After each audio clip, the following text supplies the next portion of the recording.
이런 가운데 세입자들 사이에서는 공인중개사들이 잘못된 정보를 제공했다는 주장이 나오고 있습니다.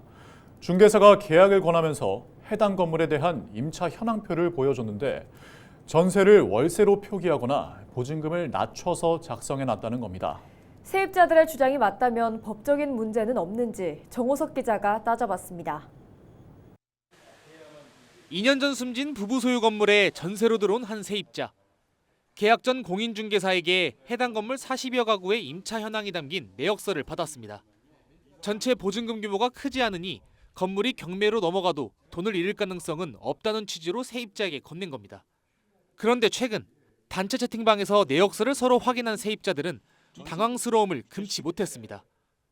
보증금을 실제보다 적게 써놓은 사례가 다수 발견된 겁니다. 전세가 지금 실제로 살고 있는 사람은 3천인데 여기는 보증금 300으로 돼 있어요. 예. 이 차이가 벌써 2,700이 나죠? 그렇죠. 네. 그렇게 해서 다섯 집을 쭉 해보면 여기 같은 경우도 현재 6천인데 전세는 5천으로 돼 있고 이렇게 쭉 해서 다섯 집이 이 차이가 나요, 지금. 해당 공인중개사에게 어찌된 일인지 묻자 임대인이 알려준 대로 그대로 작성했다는 답만 돌아왔습니다. 저는 모르죠. 저도 알았으면은 그 임대인한테 문의하고 이렇게 하는 거잖아요. 임대인이 이렇게 하실 줄 알았으면 저희도 계약 안 썼죠. 세입자들은 이렇게 잘못된 정보를 제공한 중개사가 다수라고 주장하고 있습니다. 이들에게 책임을 물을 수 없는지 알아봤습니다. 먼저 형사 책임은 고의성 여부가 중요한데 임대인이 사망해 입증이 어려운 상황입니다. 사실은 중개사분이 일부러 이 세입자들에게 피해를 입힐 의도를 가지고 임대인과 공모를 했다라는 게 상당히 어렵고 최근에 발생했던 사건들 같은 경우에 임대인이 사망을 하였으면 그 공모성이라든지 적극적인 기망행위라는 거는 사실은 조금 현실적으로 입증하기는 좀 어려워 보입니다. 하지만 민사 책임의 경우 입증이 가능할 수도 있습니다. 전국적으로 부동산 전세 사기 피해가 발생하면서 공인중개사의 책임을 크게 보는 경향으로 바뀌었기 때문입니다.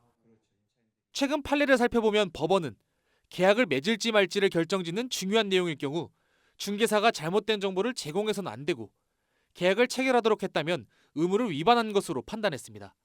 이러한 추세라면은 세입자분들도 중개사를 통해서 손해배상 소송을 통해서 민사적인 책임을 물을 수도 있다라고 보여지는데요.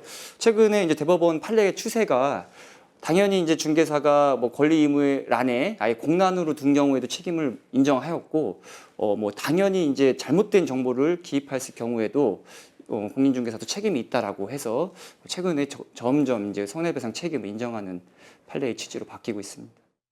일부 세입자는 공인중개사를 상대로 책임을 묻는 소송을 준비 중인 것으로 알려진 가운데 중개사의 손해배상 책임이 인정될 경우 세입자들은 공인중개사협회로부터 보증금 일부를 보상받을 수 있습니다. 헬로티비 뉴스 정호석입니다.